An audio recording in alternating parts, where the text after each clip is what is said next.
আসসালামু আলাইকুম, সবাই কেমন আছেন? আশা করছি আল্লাহর অশেষ রহমতে সবাই ভালো আছেন। আলহামদুলিল্লাহ আমিও আমার পরিবারের সকলে অনেক ভালো আছি। আমি চলে আসছি গ্রামের ব্যস্ত গৃহিণী চ্যানেল থেকে আফসানা। আরো একটি সুন্দর ভিডিও নিয়ে। আশা করছি ভিডিওটি ভালো লাগবে। একটি লাইক দিয়ে দেখা শুরু করবেন। আর ভিডিওটি যদি ভালো লাগে তো অবশ্যই চ্যানেলটি সাবস্ক্রাইব করে আমার পাশে থাকবেন। আজকে ভিডিওটি শুরু করছি সকালে নাস্তার পর থেকে। সকালে নাস্তা আমরা করে নিয়েছি। তো করার পরে আমি এখন এই চুলাটা একটু লেপে নিচ্ছি, কারণ দুপুরে রান্না বসাবো।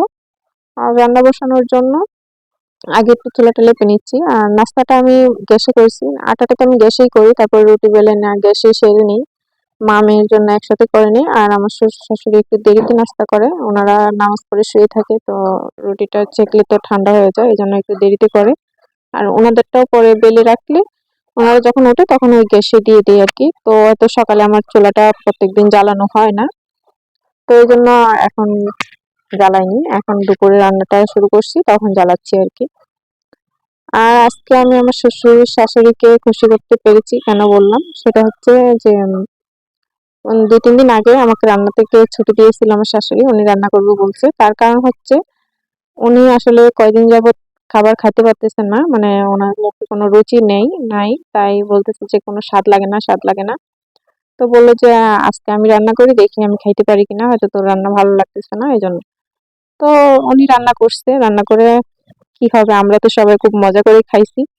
ভালোই লাগছে, অনেক ভালো লাগছে, কিন্তু উনি তাও খাইতে পারেনি। তো না খাইতে পারার কারণে উনি আরো চিল্লাচিল্লি করতেছিল যে খাইতে পারতেছি না। মানে আসলে মুরব্বি হয়ে গেলে যেরকমটা হয় আর কি, আমার শাশুড়ি একটু বাচ্চার মতো হয়ে যায় যখন এই ওনার একটু সমস্যা হয়, অসুখ হয়, যে খাবারটা না খেতে পারলে উনি আবার একটু খাবারের প্রতি দুর্বল। উনি যদি একদিন কোনো রকম একটু খাবার শর্ট হয় বা একটু খাবার না খেতে পারে, তো ওনার মাথা গরম হয়ে যায়, কি করবে না করবে দিশ থাকে না। মানে আমার শাশুড়ির মতো এরকম শাশুড়ি কার আছে তো বলবেন। একদম বাচ্চা পোলাপানের মতো, ঠিক আছে। ওনার সমস্যা, উনি খাবার খেতে পারতেছেন না, উনি অসুস্থতার কারণেই তো খেতে পারতেছেন না, কিন্তু সেটা উনি বুঝে না। মানে উনি কেন খাইতে পারতেছেন না সেটা হচ্ছে কথা। এই হচ্ছে, কিন্তু আবার আহামরি যে খাবে একদম খাদকের মতো তেমন না। উনি খাবে ওনার পরিমাণ মতো, মানে ওনার যতটুকু প্রয়োজন অতটুকুই উনি খাবে, একদম বেশিও না কমও না। কিন্তু যেটা উনি সবসময় খায় সেখান থেকে যদি একটু কম হয়, ওনার শরীরটা চলতে যে কতটুকু খাবার প্রয়োজন অতটুকুতে একটু কম হইলে তো ওনার একটু সমস্যা হয় আর কি। একদম বাচ্চাদের মতো নাছোড়বান্দা হয়ে যায়, কি করবে না করবে ডিশ থাকে না আর কি। তো যাই হোক, উনি রান্না করছে, রান্না করে উনি খেতে পারছে না, এটা আমাদেরকে বললো যে আমরা তো খুব মজা করে খেয়েছি, কিন্তু উনি খেতে পারছে না। এটা নিয়ে আজ ২ দিন ধরে ওনার মন খারাপ খুব। উনি রান্না করছে, উনিই খেতে পারে নাই, মানে এটা ভাবতেই উনি মানে আরো বেশি কষ্ট পাইতেছে যে আমি রান্না করছি, হয়তোবা আমরা যে বলছি স্বাদ হয়েছে সেটা উনি মানতে পারতেছে না, ভাবছে যে আমরা ওনার মন রাখার জন্য বলছি, কিন্তু আসলে তা না। সত্যি স্বাদ হয়েছে, কিন্তু ওনার মুখে রুচি নেই। আর তার জন্য আজকে কি করলাম, বললাম যে আর জিজ্ঞাসা করতেছে যে কি রান্না করবি, আমি বললাম যে কলা আছে, কাঁচা কলা রান্না করবো, তেলাপিয়া মাছ নিয়েছি কিনছি ইয়ার কাছ থেকে, ব্যাংক থেকে। তারপরে বললো যে কলা তো খাবো না, কলা দিয়ে খাইলে তো আরো মানে কলাতে তো জাল দেওয়া যায় না, কলাতে জাল খাটে না। তো উনি আরো মানে খুব মন খারাপ করতেছে যে কলা তো আরো খাইতে পারবো না, ঠিক আছে। তাই আমি বলছি যে ঠিক আছে, টেনশন করেন না, আপনার মন খারাপের রাস্তা আমি বাই করতেছি, আপনি যে কিভাবে খেতে পারবেন না সেটা আমি দেখবো, আজকে আপনারে খাওয়াবো। তারপরে আর কি কাঁচামরিচ কিনছিলাম, সেখানে কিছু লাল মরিচ ছিল, ওই মরিচগুলো আমি বেছে নিয়ে নিলাম, রসুন দিয়ে লবণ দিয়ে সুন্দর করে ভর্তা বানিয়ে নিতেছি।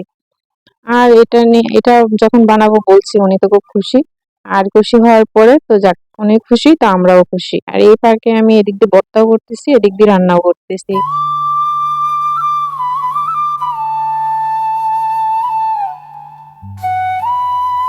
তো আমি এখন এখানে কলাগুলি কষিয়ে কষিয়ে নিচ্ছি আর কি, কলাটা কষিয়ে আমি ভর্তাটা করতেছিলাম। তো এখানে আমার কলাটা হয়ে গেছে কষানো, তো আমি এখানে পানি দিয়ে মাছ দিয়ে দিব।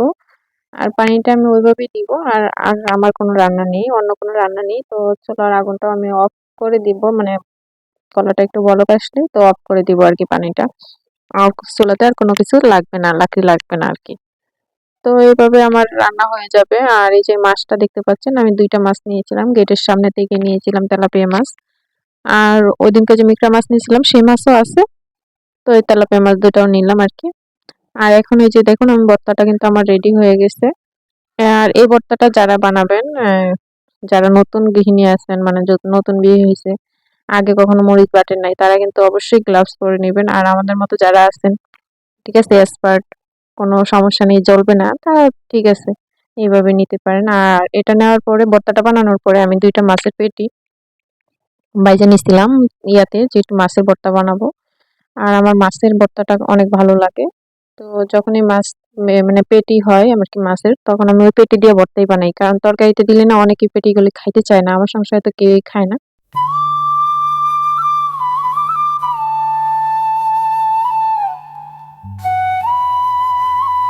আর এখান থেকে অর্ধেকটা ভর্তা রেখে দিব। আর আমার আবার ভর্তার মধ্যে না একটু আদা দিলে ভালো লাগে মাছের ভর্তাতে, আর এই আদা দিয়ে কিন্তু আমাদের সংসারে অন্য কেউ খায় না। আমি একটু আদা দিয়ে আমার জন্য আলাদা করে নিচ্ছি।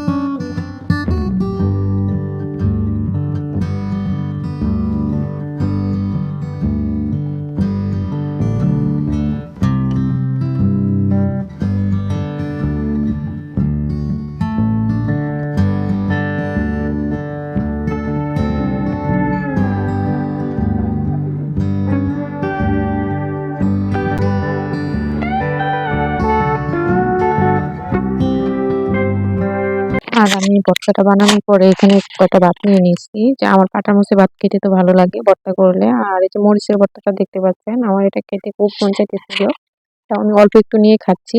বেশি করে তো নেই ভয়ে, বাবু আছে যেহেতু এই জন্য বাবুর ভয়ে নেইনি। কিন্তু এটা দিয়ে যদি লাল লাল করে একদম ঝাল ঝাল করে ভাত খাওয়া যেত না, অনেক মজা লাগতো, যেহেতু গরম ধোয়া ওঠা ভাত।